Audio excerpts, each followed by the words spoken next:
हाँ जी, स्वागत है जी तुहाडा सारिਆਂ ਦਾ ਸਾਡੇ YouTube channel exam study with job alert ਤੇ। सो ਅੱਜ ਦੀ ਅਗਲੀ ਕਲਾਸ ਅਗਲਾ ਭਾਗ ਅਗਲੇ ਨਵੇਂ ਕੁਐਸਚਨ ਲੈ ਕੇ ਆਏ ਹਾਂ। ਪੰਜਾਬ ਲੈਕਚਰਰ ਦੀਆਂ ਜੋ ਪੋਸਟਾਂ ਆਊਟ ਹੋਣ ਵਾਲੀਆਂ ਨੇ, ਸੋ ਜਲਦੀ ਇਹਦਾ ਨੋਟੀਫਿਕੇਸ਼ਨ ਹੈ ਜਿਹੜਾ ਆਊਟ ਹੋ ਜਾਏਗਾ। ਸੋ ਇਸ ਕਰਕੇ ਕਲਾਸ ਜਿਹੜੀ ਸਟਾਰਟ ਕਰੀ ਗਈ ਹੈ। ਸੋ ਜਿਓਗ੍ਰਾਫੀ ਦੇ ਸੈਕਿੰਡ ਭਾਗ ਦੇ ਅਗਲੇ ਨਵੇਂ ਕੁਐਸਚਨਸ ਨੇ ਜੋ ਮੋਸਟ ਇੰਪੋਰਟੈਂਟ ਨੇ। ਸੋ ਪਹਿਲਾਂ ਵਾਲੀ ਕਲਾਸ ਹੈ ਜਿਹੜੀ ਤੁਸੀਂ ਚੈਨਲ ਦੀ ਪਲੇਲਿਸਟ ਵਿੱਚ ਤੁਹਾਨੂੰ ਵੀਡੀਓ ਮਿਲ ਜਾਏਗੀ, ਜਾਂ फिर इस वीडियो के अखीर में उपर तुहानू आई बटन शो होएगा, उस पर क्लिक करके वीडियो जी रीड कर सकते हो। ये नोट्स है तुसी डाउनलोड भी कर सकते हो अगर किसी को PDF नोट्स जोड़े चाहिए ने। सो वीडियो की डिस्क्रिप्शन के साइट का लिंक है जोड़ा दिता हुआ है, जिसनों ओपन करके तुसी PDF नोट्स है जोड़े डाउनलोड कर सकते हो। सो जो चैनल पर पहली बार विजिट कर रहे हैं तो चैनल को सबसक्राइब तो बैल आइकन नाल ते प्रेस जरूर कर लियो, ताकि तुहानू हर एक क्लास की अपडेट समय सिर मिलती रहे। तो स्टार्ट करते हैं जी अगले क्वेश्चन। तो अगले प्रश्न तो स्टार्ट करांगे। रिजर्व बैंक ऑफ इंडिया का राष्ट्रीयकरण सी जिहड़ा वो किहड़े साल दे विच होया सीगा? तो ये होया सीगा 1949 दे विच। अगला प्रश्न है किस 5 साली योजना दे विच आत्म निर्भर दा लक्ष्य है जिहड़ा वो रखा गया सी?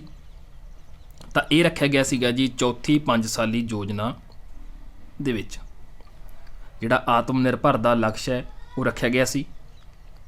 अगला प्रश्न है कि इस 5 साली योजना नूं पूरी होने ते 1 साल पहला ही समाप्त कर दिता गया सी अते उस योजना नूं 1 साल पूरा नहीं होया सीगा। वो किहड़ी योजना सी? तो वो सीगी 5वीं योजना नूं। तो इस योजना नूं जिहड़ी इहदा 1 साल पूरा होने तो पहला ही समाप्त है जिहड़ा वो कर दिता गया सी। अगला प्रश्न है समन्वित पेंडू विकास योजना किहड़े साल दे विच शुरू की गई सी? तो ये की गई सी 1978 ਅਤੇ 1979 ईयर ਦੇ ਵਿੱਚ। ਸਮਨਵਿਤ ਜਿਹੜੀ ਪੇਂਡੂ ਵਿਕਾਸ ਯੋਜਨਾ ਇਸ ईयर ਦੇ ਵਿੱਚ ਸਟਾਰਟ ਕੀਤੀ ਗਈ ਸੀ। ਅਗਲਾ ਪ੍ਰਸ਼ਨ ਹੈ ਰਾਸ਼ਟਰੀ ਆਮਦਨ ਦੇ ਅੰਕੜੇ ਦਾ ਸਕਲਨ ਭਾਰਤ ਦੀ ਕਿਸ ਸੰਸਥਾ ਦੇ ਦੁਆਰਾ ਕੀਤਾ ਜਾਂਦਾ ਹੈ? ਤਾਂ ਇਹ ਕੀਤਾ ਜਾਂਦਾ ਜੀ ਕੇਂਦਰੀ ਸੰਖਿਆਕੀ ਸੰਗਠਨ ਦੇ ਦੁਆਰਾ। ਅਗਲਾ ਪ੍ਰਸ਼ਨ ਹੈ ਜਦੋਂ ਕੁੱਲ ਰਾਜਸਵ ਦੇ ਸਮਾਨ ਹੀ ਕੁੱਲ ਲਾਗਤ ਹੁੰਦੀ ਹੈ ਤਾਂ ਉਹ ਜੋ ਸਥਿਤੀ ਹੁੰਦੀ ਹੈ ਤਾਂ ਉਸ ਨੂੰ ਕੀ ਕਿਹਾ ਜਾਂਦਾ ਹੈ? ਤਾਂ ਉਸ ਨੂੰ ਕਹਿੰਦੇ ਨੇ ਜੀ ਸਤੁਲਨ ਸਤਰ ਬਿੰਦੂ।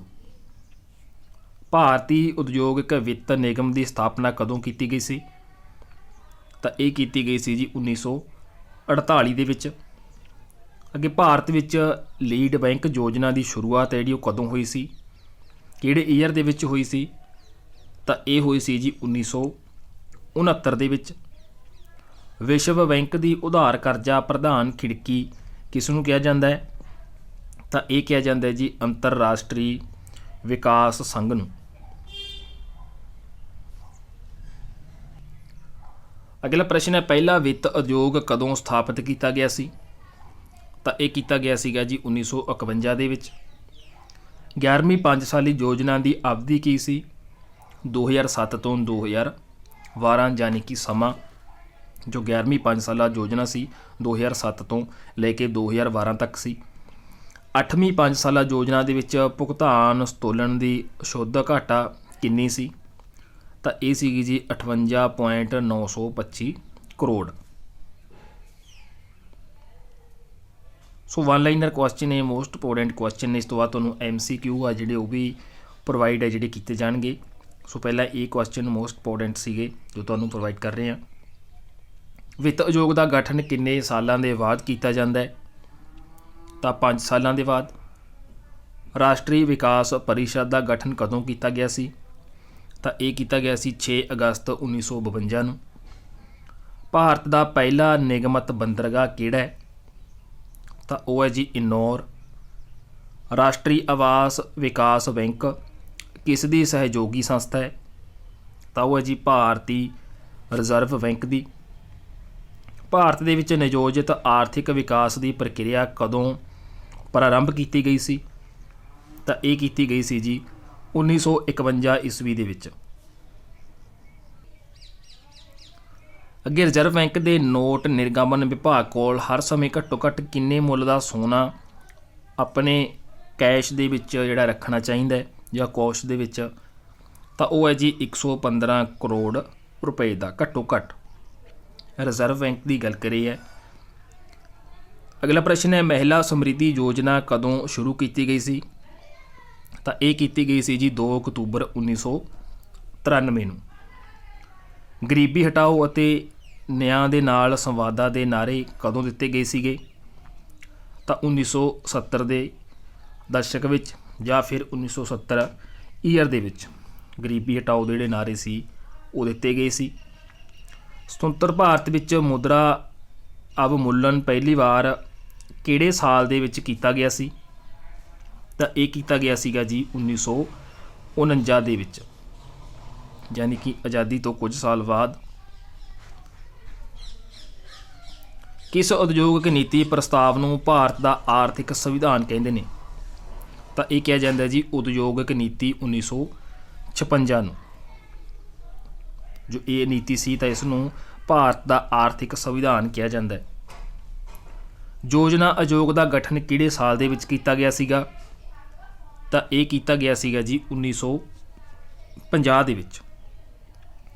ਵਿਸ਼ਵ ਉਪਭੋਗਤਾ ਦਿਵਸ ਹਰ ਸਾਲ ਕਿਹੜੇ ਦਿਨ ਮਨਾਇਆ ਜਾਂਦਾ ਹੈ? ਤਾਂ ਇਹ ਮਨਾਇਆ ਜਾਂਦਾ ਹੈ ਜੀ 15 ਮਾਰਚ ਨੂੰ।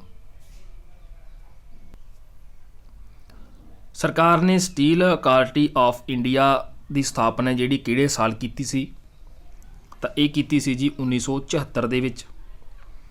ਸਵਰਨ ਜਯੰਤੀ ਗ੍ਰਾਮ ਸਵੈ ਰੁਜ਼ਗਾਰ ਕਦੋਂ ਪ੍ਰਾਰੰਭ ਕੀਤੀ ਗਈ? ਤਾਂ ਇਹ ਕੀਤੀ ਗਈ ਜੀ 1 ਅਪ੍ਰੈਲ 1999 ਨੂੰ। ਭਾਰਤ ਦੇ ਵਿੱਚ ਅਣਗਿਣਤ ਯੋਜਨਾ ਕਿਸ ਸਮੇਂ ਦੇ ਲਈ ਬਣਾਈ ਗਈ ਸੀ? ਤਾਂ ਇਹ ਬਣਾਈ ਗਈ ਸੀ 1978 1983। ਤਾਂ ਇਸ ਸਮੇਂ ਦੇ ਵਿਚਕਾਰ ਭਾਰਤ ਦੇ ਵਿੱਚ ਲੀਡ ਬੈਂਕ ਯੋਜਨਾ ਕਦੋਂ ਆਰੰਭ ਕੀਤੀ ਗਈ ਸੀ, ਯਾਨੀ ਕਿ ਸਟਾਰਟ ਕੀਤੀ ਗਈ ਸੀ? ਤਾਂ ਇਹ ਕੀਤੀ ਗਈ ਸੀ 1969 ਦੇ ਵਿੱਚ।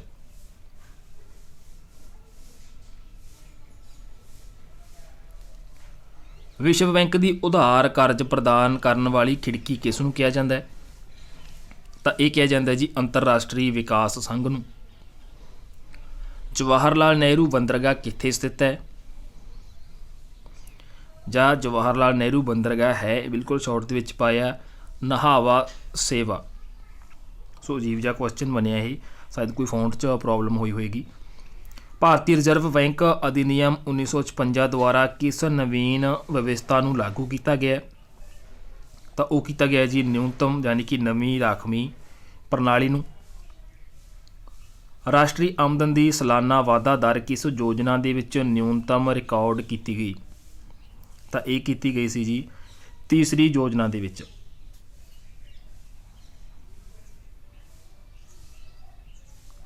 ਭਾਰਤੀ ਉਦਯੋਗਿਕ ਪੁਨਰ ਨਿਰਮਾਣ ਬੈਂਕ ਦੀ ਸਥਾਪਨਾ ਕਿਹੜੇ ਸਾਲ ਦੇ ਵਿੱਚ ਕੀਤੀ ਗਈ ਸੀ? ਤਾਂ ਇਹ ਕੀਤੀ ਗਈ ਸੀ 20 ਮਾਰਚ 1985 ਨੂੰ।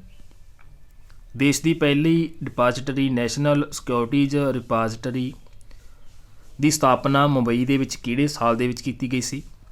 ਤਾਂ ਇਹ ਕੀਤੀ ਗਈ ਸੀ 8 ਨਵੰਬਰ 1996 ਦੇ ਵਿੱਚ। ਅਗਰ ਇੱਕ ਸਰਚਨਾ ਵਿੱਤ ਕੰਪਨੀ ਦਾ ਮੁੱਖ ਦਫ਼ਤਰ ਕਿੱਥੇ ਹੈ? ਤਾਂ ਇਹ ਹੈ ਜੀ ਚੇਨਈ ਦੇ ਵਿੱਚ। ਅਗਲਾ ਪ੍ਰਸ਼ਨ ਹੈ ਵਿਸ਼ਵ ਬੈਂਕ ਦੇ ਦੁਆਰਾ ਵਿਭਿੰਨ ਦੇਸ਼ਾਂ ਦੀ ਪ੍ਰਤੀ ਵਿਅਕਤੀ ਆਮਦਨ ਦੀ ਗਣਨਾ ਕਰਨ ਲਈ ਖਰੀਦ ਸ਼ਕਤੀ ਸਮਤਾ ਦੀ ਗਣਨਾ ਕਿਸ ਦੇਸ਼ ਦੀਆਂ ਕੀਮਤਾਂ ਨੂੰ ਮਾਨਕ ਦੇ ਰੂਪ ਵਿੱਚ ਪ੍ਰਯੁਕਤ ਹੈ ਜਿਹੜਾ ਉਹ ਕੀਤਾ ਜਾਂਦਾ ਹੈ?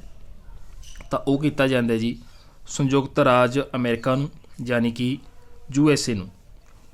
ਬੰਦ ਅਰਥ ਵਿਵਸਥਾ ਤੋਂ ਕੀ ਭਾਵ ਹੁੰਦਾ, ਇਹਦਾ ਕੀ ਅਰਥ ਹੁੰਦਾ ਹੈ? ਜਿੱਥੇ ਆਯਾਤ ਨਿਰਯਾਤ ਨਾ ਹੋਵੇ, ਯਾਨੀ ਕਿ ਲੈਣ ਦੇਣ ਹੈ ਜਿਹੜਾ ਨਾ ਕੀਤਾ ਜਾਵੇ। ਇੱਕ ਚੀਜ਼ ਆਯਾਤ ਕਰਨਾ ਹੁੰਦਾ, ਇੱਕ ਚੀਜ਼ ਨਿਰਯਾਤ ਕਰਨਾ ਹੁੰਦਾ। ਕੀ ਭਾਰਤੀ ਰਿਜ਼ਰਵ ਬੈਂਕ 1 ਰੁਪਏ ਦਾ ਨੋਟ ਹੈ ਜਿਹੜਾ ਉਹ ਛਾਪਦਾ ਹੈ? ਸੋ ਇਸ ਤਰ੍ਹਾਂ ਦਾ ਕੁਐਸਚਨ ਐਗਜ਼ਾਮ ਦੇ ਵਿੱਚ ਆ ਜਾਂਦਾ ਹੈ। ਤਾਂ ਇਹਦਾ ਆਨਸਰ ਆਏਗਾ ਜੀ ਨਹੀਂ। ਹਰੀ ਕ੍ਰਾਂਤੀ ਦਾ ਸਭ ਤੋਂ ਵੱਧ ਉਤਪਾਦਨ ਕਿਸ ਖਾਦ ਅੰਨ ਦੇ ਵਿੱਚ ਹੋਇਆ ਸੀ? ਤਾਂ ਉਹ ਸੀ ਜੀ ਕਣਕ ਦੇ ਵਿੱਚ।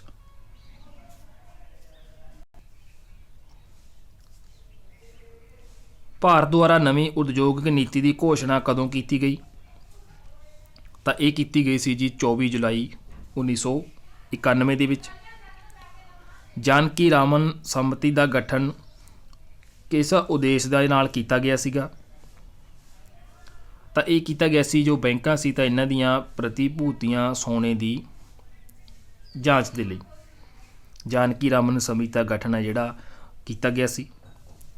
ਕੇਂਦਰੀ ਰਾਜਸਵ ਬੋਰਡ ਦਾ ਵਿਭਾਜਨ ਕਰਕੇ ਕੇਂਦਰੀ ਉਤਪਾਦਨ ਸ਼ੁਲਕ ਸੀਮਾ ਬੋਰਡ ਅਤੇ ਕੇਂਦਰੀ ਪ੍ਰਤੱਖ ਕਰ ਬੋਰਡ ਦਾ ਗਠਨ ਕਿਹੜੇ ਸਾਲ ਦੇ ਵਿੱਚ ਹੋਇਆ ਸੀ?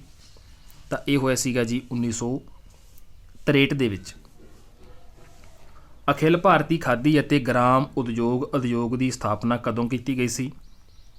ਇਹ ਕੀਤੀ ਗਈ ਸੀ ਜੀ 1957 ਦੇ ਵਿੱਚ। ਏਸ਼ੀਆਈ ਵਿਕਾਸ ਬੈਂਕ ਦੀ ਸਥਾਪਨਾ ਕਿਹੜੇ ਸਾਲ ਕੀਤੀ ਗਈ?